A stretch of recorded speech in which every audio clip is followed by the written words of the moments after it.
Andy Burnham's got a 10-year plan. I welcome any decent 10-year plan, but that 10-year plan, once he publishes it, he should put it to the public and let them vote on it, because he wasn't elected in 2024 like I was. And isn't it a poor state of affairs that the Labour Party couldn't find out of over 400 MPs someone to lead the party? They had to go, cap in hand up to the Mayor of Manchester and ask him to stand. That's what happened, basically. Now then, let's welcome to the programme Lee Anderson, the Chief Whip for Reform UK. Welcome to you, Lee. Hello, John. Hi, good to have you here. Do you reckon, Lee, do you calculate that Andy Burnham is going to be, maybe a more formidable opponent to Reform UK than Keir Starmer was? No, I don't think he will, to be honest with you, John. I mean, people are talking about the Burnham bounce have gone up a little bit in the polls. I think that bounce, actually, and I've said it a few times, is more to do with Keir Starmer going, the worst Prime Minister in our lifetime. That's where the bounce has come from. I think once the honeymoon period is over, once people find out what Andy Burnham is all about, and then they will shrink in the polls, because he's had no scrutiny so far. I've not seen him in the chamber. He's not been quizzed by the media. Everything's been sort of set up. He's got an easy run in now through the summer, through conference season, and the first time he'll actually face any scrutiny at all in the chamber is going to be the middle of October. Yeah, although it simply cannot be a product of Keir Starmer leaving and people wanting to see the back of Keir Starmer. I mean, at the moment, Andy Burnham is top of the polls when it comes to popularity, right alongside Kemi Badenoch, and both of them well ahead of Nigel Farage and Labour. Of the last poll that I saw, Lee, well, Labour was within a point of Reform UK, and I can remember, so can you, not long ago, you were in double digits ahead of Labour. So a lot's changed, and it's not just about Keir Starmer leaving. Well, it is strange. If what you say is true, he's riding high in the polls and popularity, yet he's not answered a single question yet to the media or in Parliament. So you make your own mind up on that, John, but he will get found out sooner or later.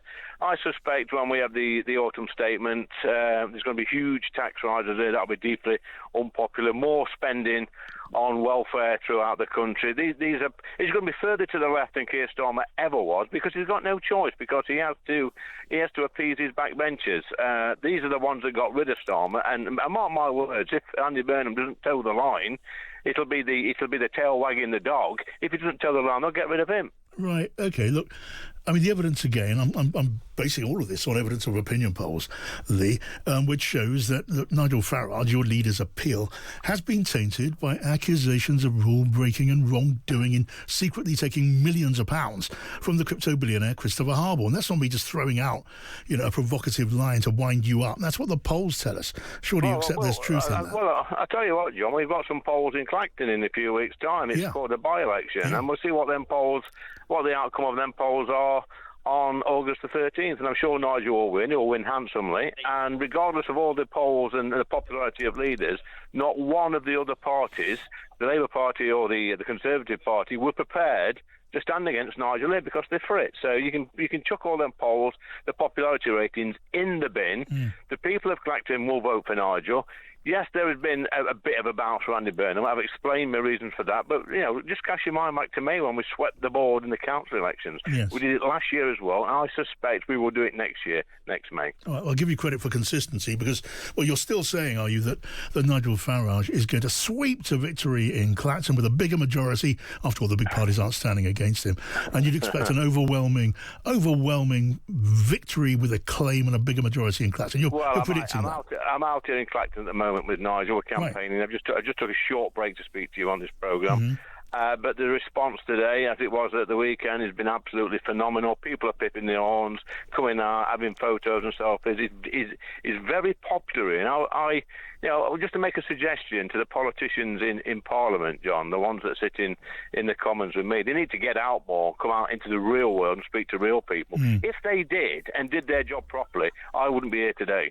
Right, well, there's going to be no denying the Clacton result when it comes in. And should I presume you're also very confident about a Reform win in the Manchester mayoral election, Lee? I've not been up there yet, John. I've not tested the waters up there. We did really, really well in the Police and Crime Commissioner election last week in Suffolk. That was a great win for us. Let's see what happens in Manchester. I'm not sure.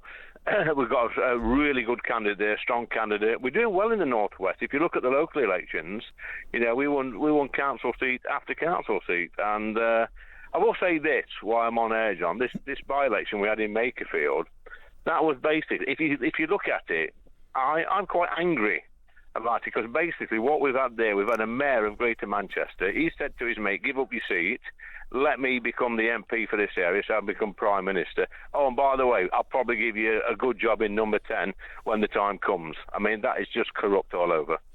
Okay, well, I mean, it's your job and it's what you do to put the boot in that way. You're famous for it, and that's not necessarily a criticism. But there are these reports in the last couple of days, you'll have seen them, that Nigel Farage told Reform colleagues before the election that he'd need £5 million to compensate for lost earnings if he returned to politics, which he subsequently did. Now, the party denies that, and you will, I presume, deny that. Is that a lie, do you think, Lee? Is it a smear? John, I was invited on this interview today to talk about Andy Burnham's speech today. What's this got to do with Andy Burnham's speech? Well, we're talking about politics, and we're talking and politics at the moment is about Reform's relative position to the government. I was invited to come on this interview today to talk about Andy Burnham's speech today. What's this last question got to do with any of that? It's got absolutely nothing to do with that at all. So it bears on the standing of the leader of your party and your party. You're talking absolute nonsense, John. Like I say, for the third time, I came on this interview today. You asked me to come on to talk about Andy Burnham's speech today. What you're saying now has got nothing to do with that. Okay, I wanted to get your comment, and you've given me a comment. I've given you a comment, yeah. Tell me this, then. We now know, we don't know exactly what the Prime Minister is going to be saying, whether directly or through the Chancellor or together with the Chancellor. He's promising some help with the cost of living, isn't he, with some measures we're going to be hearing about in the course of the next 24 hours or so. Does that concern you? Because that is such a big issue on the agenda of millions of people in this country, and some concrete help, I don't know, it might even help the government, the Labour Party and the Prime Minister.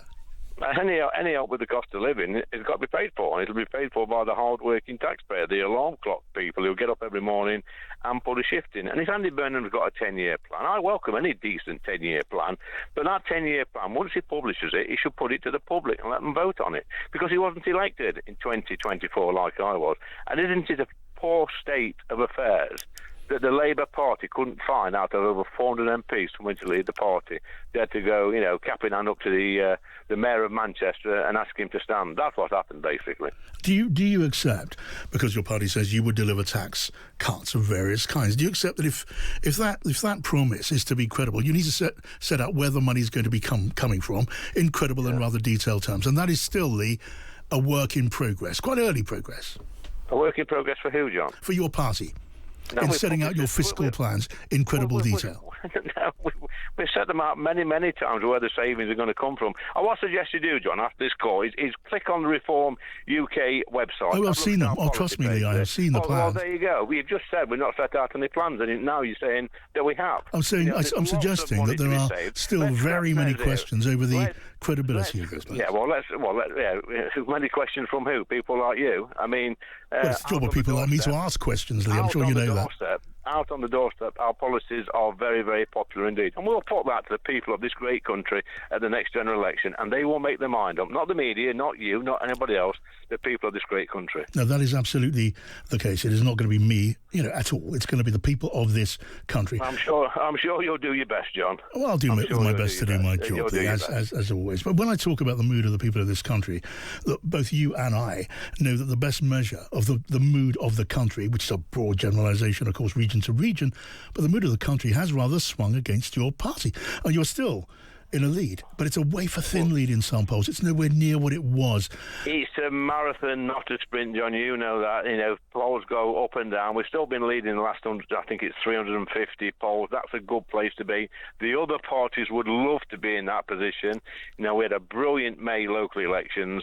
It was the same last year, and I predict, there's 10,000 council seats up for grabs next year, and I predict it will be the same again. We're currently selecting parliamentary candidates in our party. We've got money. We've obviously got money coming in as a party. That's great news, and we're in a good position. If you'd have said to me 2 years ago when I first joined Reform UK, we'd be in this position now, I would have said that you're mad.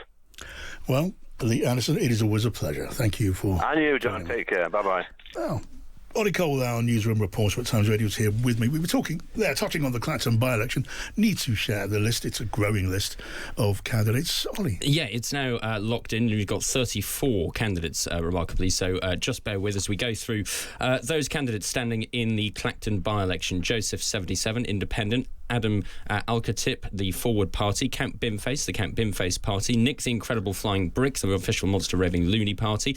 Tony Kane, independent. Woke Trump Kazi, independent. William Stewart James Clouston, Social Democratic Party. Rhys Cowan, independent. Glenn Charles Cummings, independent. Martin Davies, the Freedom Alliance Real People, Real Alternative Party. Andy Earlham, independent. Nigel Farage, Reform UK. Atia Fard, independent. Lawrence Fox, the Reclaim Party. Tony Francis, independent. Robin Green, independent. Abby Hookway, independent. Howling Lord Hope of the official Monster Raving Loony Party. Stephen Richard Ingram, an independent. Amy Morris, independent. Derek Norbert Morris, independent. Michael Noel O'Keefe, independent. Martin O'Brien, an independent. Nick Pellis, an independent. Ketan Kumar Pipalia, UK Voice Safer and Stronger UK. Daniel Pocock, independent. James Ransley of the Consensus Party candidate. Jerry Smith, independent. Kai Stevens, British Democrats. John Stevens, Rejoin EU. Baron von Thunderclap, the official Monster Raving Loony Party. Pamela Walford, independent. Marcus White, Everyone is God Party. Mark Wilkinson, independent. And I will go and take a breath. Holy cow, you're earning your money today, as you always do.